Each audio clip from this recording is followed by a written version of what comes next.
The views and opinions expressed on any program are those of the producers and/or the persons appearing on the program, and do not necessarily reflect the views and opinions of FRC Media, Bristol Community College, or the City of Fall River.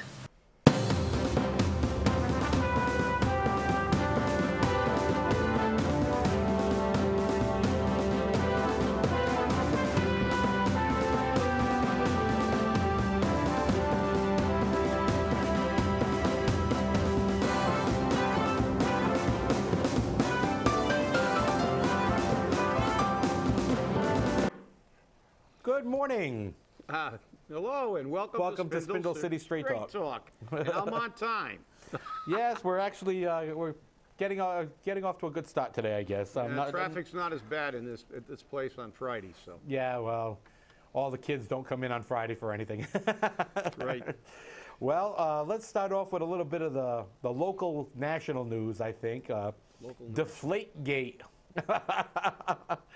What's your opinion of this, Chip? Because I have mine, and I know once I'm done saying it, I'm going to have to call security to escort me out of the building. So, well, I try to think as little as possible about it because, regardless of what happened, both teams played with the same footballs. I mean, if they can prove that they gave underinflated footballs at times where an underinflated football would have given them an edge and didn't give the underinflated football to the other team, which I don't know how any referee could ever do that, then, you know, but it's like complaining because of one team having to run 90 feet up the baseline in baseball. You both have to run 90 feet. So if the equipment isn't up to, you know, up to specifications, unfortunately, both teams have to play. So they both have the same advantages and disadvantages. So I think that it's much to do about nothing. You know, I agree with you in a sense that, you know, it may be much ado about nothing, but we have to look at the fact that the Patriots have already once been found guilty of cheating. And I don't believe that a second accusation could be not able to be proven or should even be considered lightly. This is a national sport, okay? And people, especially in New England, take their Patriots very seriously. And I've had the pleasure to meet Mr. Kraft. I've had the pleasure to meet Tom Brady. I've had the pleasure to meet many members of the Patriots team. And I'll tell you now that, do I put cheating beyond anyone? No, I don't care who it is. But I firmly believe that if, as they've already found, that those balls were not properly inflated, then it's a definite problem. And this is a multi-billion dollar national conglomerate, for the lack of a better expression, the NFL. And they say, well, if they're found guilty, we'll hit them with a fine and they'll lose their first, you know, choice draft pick. Who cares? It doesn't affect them at all. I mean, they've made it very clear. I think that the NFL, by the way, the NFL is a 501c3 corporation. They're nonprofit. So it goes to show you who can be nonprofit in this country, because they charge you $600 for a ticket. We have to say you have to hold these people to a higher standard. And it is not always the impropriety, it's the appearance of it that shakes the people's faith in it. But Massachusetts, Rhode Island, New Englanders will not lose their faith in the Patriots or in Tom Brady, and that is for sure.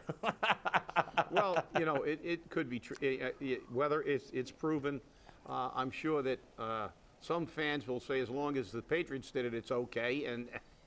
But if anybody else did it, we would complain. But, you know, it is what it is. You know, you have to do it. As I said, it doesn't send out a good message that the team itself has been twice involved in allegations of wrongdoing or not playing fairly or trying to take an advantage. And you could also have the attitude that, hey, it's pro sports. Any advantage you can get, you try to get.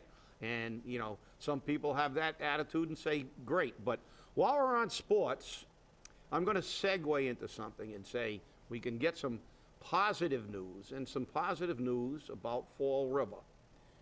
We have an individual who actually I know very well, and I knew his father, and his grandfather, and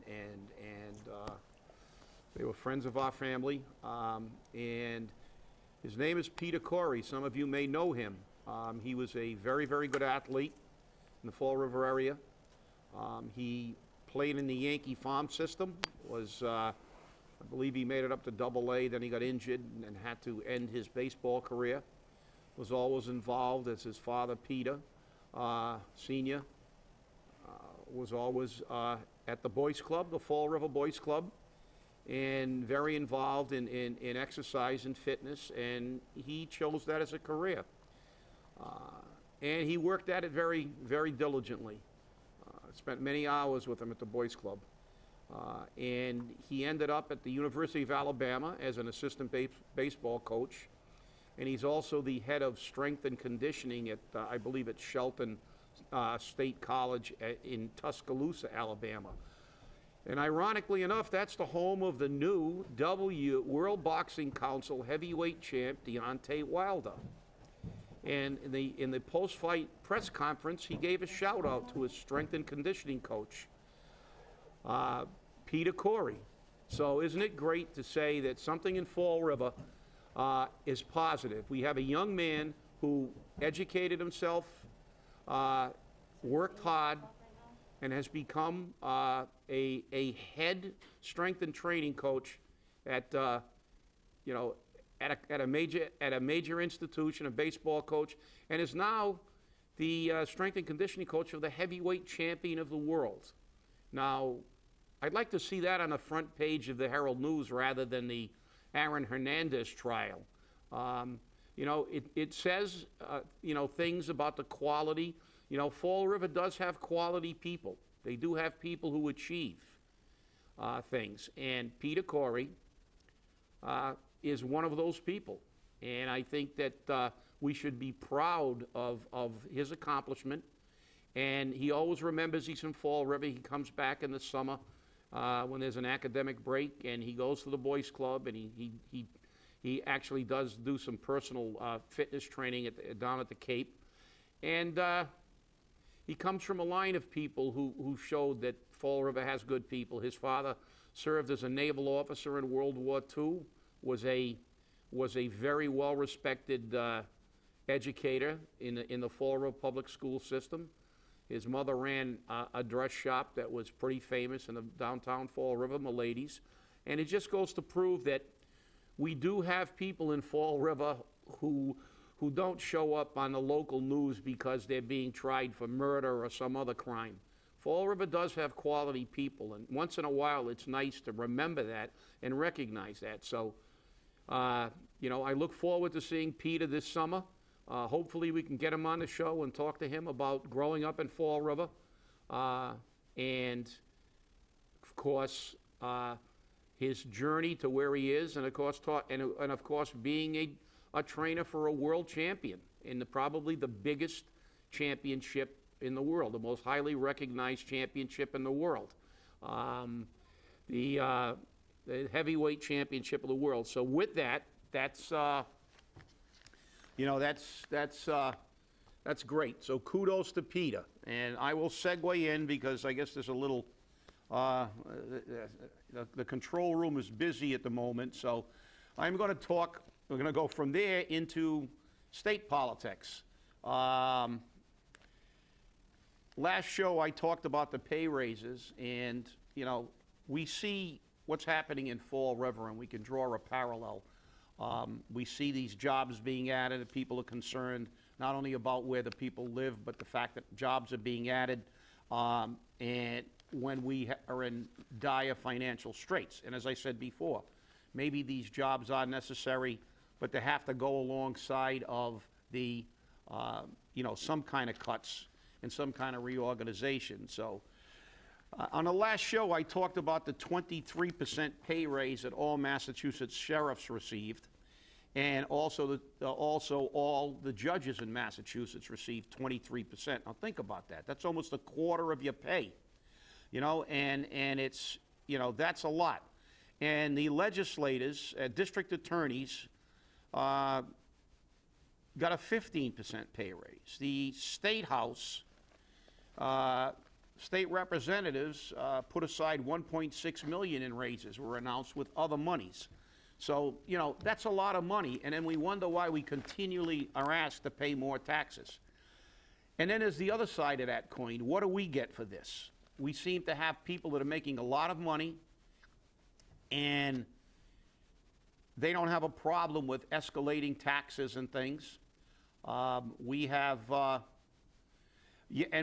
other side. And this article from the Boston Broadside talks about EBT cards. I just want to run this by everybody, and you can send your opinions in to us on our email or on our phone in. Apparently, the EBT, the National Department of the Massachusetts Department of Transitional Assistance, and they're saying they want to bridge the gap to stability for its clients, have said that it is now okay to use your EBT card to get into all the major museums and science. You had to. Okay, the Museum of Science. Now, they're saying that they're either going to get in for free or pay $1 to $3 per person, and bring along friends who don't even have to be members of their family. Now, you know, I'm a big proponent of education, and if you want to say that they can go to these museums once or twice a year and get a reduced rate, use their EBT card, and get their children in, I think that's great. I think exposing them to that is wonderful. However, when they can bring in people that are not in the family, and they can have unlimited visits for up to 4 people anytime, where a working person like you or I has to pay $23 for one day, so a family of 4 would be paying $92 for his family to get into that same thing. You know, I don't mind giving people a helping hand, but I think this is ridiculous. I don't know about you, but I think this is just incredible. The fact that this is how they waste our money, and how are we going to do it? Are we going to have a new black market? Are they going to be standing outside the Museum of Science telling people, hey, instead of paying $92, give me $40 or $50, and I'll get you in with my EBT card? You know, I mean, this is just ridiculous, and this is what we're up against every single day. The rich get richer, and the poor get more, and the people who work for a living get crapped on. Well, and I'm upset about it. That's the usual for us, Chip. You know that. And I'm sorry that I kind of went dead there for a little bit. The control room was invaded, and I couldn't get to the mics fast enough to shut it down and get the cameras off of people. But that's another story. You know, obviously we are not a well-liked group of people about our show, but that's okay.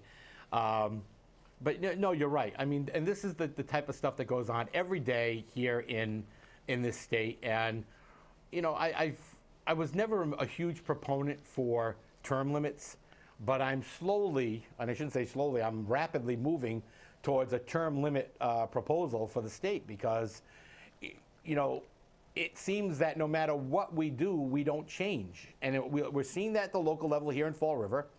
We're seeing that at the state level, because these people have made politics a lifelong career. And it never was supposed to be a lifelong career. It was supposed to be, you go into the House, you serve 2 years, you come out of the House, and somebody else goes in so that the everyday man can be represented. You go into the Senate, that was meant for the big shots, the money people, the business people. And they stayed there for a while. But you look at our House and our Senate here in Massachusetts, which, by the way, our U.S. House and Senate are pretty much based on the same format. And 30 years, not a problem. And then when you're done, you go get a $120,000 a year job and show up 4 times a year at a community college. The political meshing and the political incestuous behavior is such that we can't get out of our own way, because we can't seem to fight this system. And the stories you brought up and the stories you were talking about and the ones you kept quoting and going over and over just clearly show on a regular basis that, you know, major change is needed in the political system in Massachusetts and in the United States. You know, a comment had been made by a local radio host who said that he believes the two-party political system's falling apart, that it's not going to have any strength anymore, that not necessarily a third party, but the people are just saying, you know, being a Democrat and a Republican isn't important anymore. It's what they're doing. And you and I have believed that for a long time. You know, I used to be a partisan person. I used to be very partisan. You never have been, to the best of my knowledge. And we have to say, what is going to happen with this? What is truly going to happen with this? Yeah, you know, this is a very, you know, good topic to be in. I know that, you know, some people, you know, they just keep their head down and say, okay, let me go to work every day. But, you know, you have to be, when you see things like this, if they don't enrage you, I don't know, what will get you upset. Especially if you're a guy who goes to work every day, has to pay his bills, and you see these people just abusing the system, and they continue to raise our taxes, and they say, well, you know, we're in a deficit. Yet government has become this giant vacuum cleaner, and they continue to create these.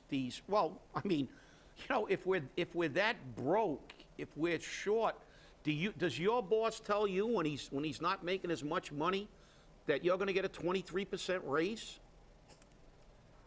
You know, does your boss give people down the street giant donations, you know, and let them get into all these things for free, or almost free, while we have to pay? You know, we're in the middle. They've eliminated, you know, there's no middle class as far as a two-party system. You know, I was never in favor of term limits. My attitude years ago was, you know, you get what you deserve. If you don't want to vote these idiots out, you know, you get the government you deserve. But the problem is, I've come to realize that when you have that attitude, you're not realizing that you're being victimized by this system.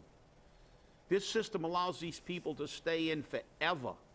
And I don't care if you think you're a conservative or a liberal, and liberals blame the conservatives, and the conservatives blame the liberals. That's crap. Conservatives, everybody's a conservative about what they've got, liberal about what they want, and moderate about what they don't give two craps about. And the fact is that these parties use this as a diversionary tactic. Because the fact is, Republicans, Democrats, they're not going to fix health care. They'll never fix health care in this country. They get money from the health care system. But they have their own health care system. They have the greatest health care system in the United States, Congress. What impetus do they have to fix the problem? It doesn't affect them. You think they care? They're making millions of dollars in campaign contributions from healthcare lobbyists and pharmaceutical companies.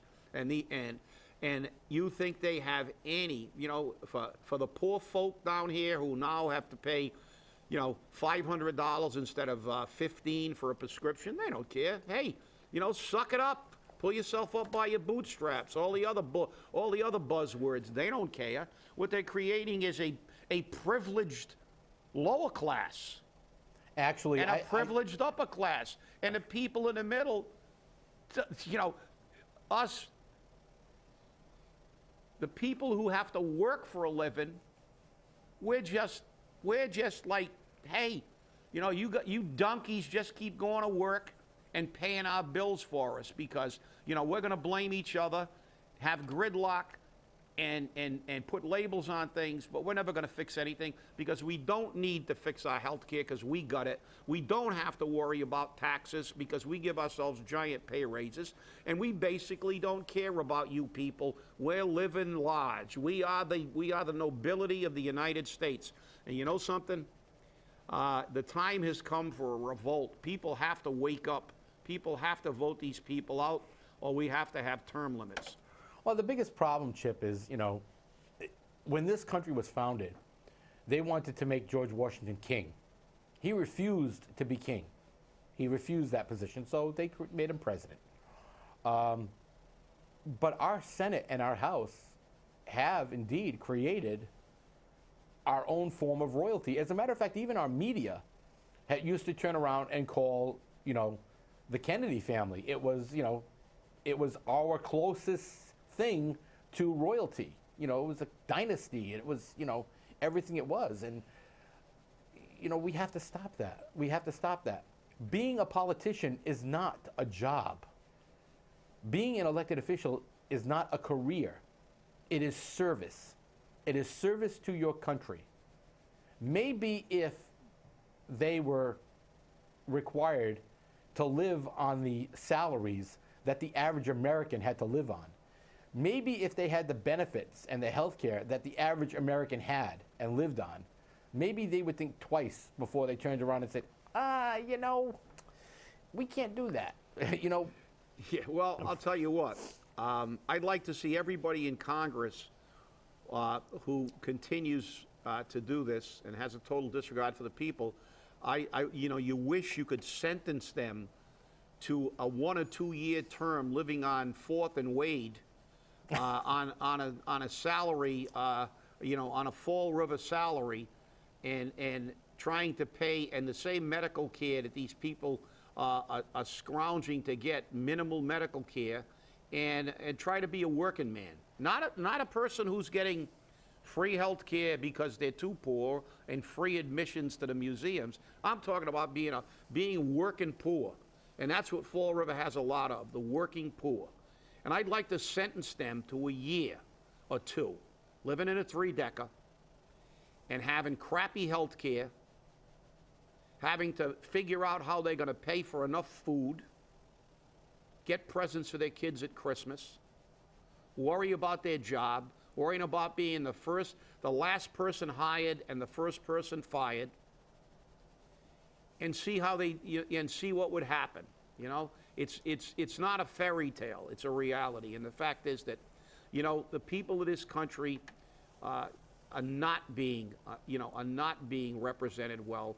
Congress are nobles. They, if you get appointed or elected to Congress, if you walk in the door and sit in the seat for one day, you got a pension for the rest of your life. Many people don't realize that they don't even have to abide by the laws of our nation. They have their own set of laws. So in essence, they are a separate world, a country within itself. It is a monarchy. And people who believe the United States is a republic, a representative form of government, I don't know who the hell they're representing, but it's not me. Well, that's for sure. And, we see that every day. When I approach a member of Congress and ask him about a specific issue that I've been told numerous times has been addressed to him or her, and they turn around and say, I have no idea what you're talking about. I have to say, so either your head is in the sand or our elected representatives at the state and local level are lying to us. And we're at the point now where no matter what is said, who says it, whether it be you or I, whether it be politicians, whether it be sports celebrities, movie stars, whoever it may be, everyone's a liar. Lie seems to be the new world order. But you know what? I still believe in our Constitution. I still believe the way the Constitution was set up. And I believe that those rights are inalienable. And we as a republic, we as the people who vote those people in, need to make it perfectly clear to every elected official, if you don't do what you need to do and what we want you to do, not what's going to line your pocket, not what's going to get you reelected, we're going to get rid of you. Well, hopefully we can, because obviously, it's broke. Whether it'll take a third party, a revolution or what, people are just, a lot of them are fed up. But the problem we have is we have a real issue here. We're beginning to see an influx of illegal aliens, and they're going to give them a pathway, then they're going to get citizenship, then they're going to be a voting bloc, and then what happens to the politicians? They curry favor with any major voting group. And the problem with that is that they're not working in the best interest of our nation. And, you know, the next show, I'm going to bring a speech that was given by Theodore Roosevelt a very long time ago, and it's probably, in today's society, a very politically incorrect speech. But I truly believe it is 100% accurate. And it's a 3 or 4 minute, 5-minute speech, and I'll read the entirety, but I'll give you a synopsis. What he basically said was, some of the greatest Americans he ever met were naturalized Americans. They weren't born in this nation. However, there's no such thing as a hyphenated American. Well, you know, there's no such thing as a Polish American or an Italian American or a Mexican American. You're either an American or you're not an American. And that's one of the problems I see in this country. It's, you know, everybody loves to be hyphenated. And, and the problem is that if you love America, you can recognize and honor your ethnicity, you know, where you came from. But if you become a citizen of this nation, this is the nation that you should love. This is the nation that you should be. You should be an American. well, in Fall River, that's not going to go over too well because a lot of people consider themselves Luso-Americans. But, you know, I agree with you. And it's just my opinion. I know. And, you know, not a problem with that. For our viewing audience, I want to give them a little bit of a heads up. We do have some construction going on here in the bunker. So if I'm being dragged away view-wise, that's why. Please don't think I'm not paying attention to you. But we're, you know, in construction around here, which is great. But, you know, even in our city, we're divided, and we divide ourselves even further. And you're right. If you're an American, you're an American. You're not, you know, this American or that American, you're an American. And that is something to be proud of.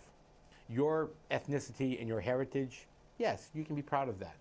I mean, we all are. You know, we look at where we came from. Otherwise, genealogy would be a dying business in the United States. But, you know, how does that affect us today? I'll tell you how it affects us today, because that's history. And Chip, what is the one quote we always remember and we try to keep telling people about all the time about history? Yeah. Those who do not learn from history are destined to repeat it. And it seems that is the motto of Fall River and most of this country. Yeah, and there's another one about history. I believe it was Jefferson. It was either Jefferson or Thomas Paine, and it said, and it says, "I have but one lamp to light my path, and that is the lamp of experience." And so, you know, if we don't learn, you know, we are, and this ethnic diversity is, you know, we've gotten away from being Americans, and I refer back to that article. There was $2 billion, the amount spent on illegal aliens this year in Massachusetts. So, you know, the fact is that, you know, we're spending billions of dollars on people who aren't even citizens. So, you know, while who suffers that? Who pays those billions? We do. So it's time to wake up, and it's time to, as I said, I have the greatest respect. Our Constitution is great. Our Declaration of Independence says it all. But the problem is when we ignore those things and we ignore the fact that, you know, we fought a revolution to become Americans. We shouldn't be going in the opposite direction. I hear you there, Chip. For Program Nope, Sons of Liberty is on this weekend, Sunday. It's a 3-day mini-series on the History Channel. Watch how your country got started and watch where we should be going today. Thanks for watching Spindle City Straight Talk. I'm CJ. And I'm Chip. Thank you.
The views and opinions expressed on any program are those of the producers and/or the persons appearing on the program and do not necessarily reflect the views and opinions of FRC Media, Bristol Community College, or the City of Fall River.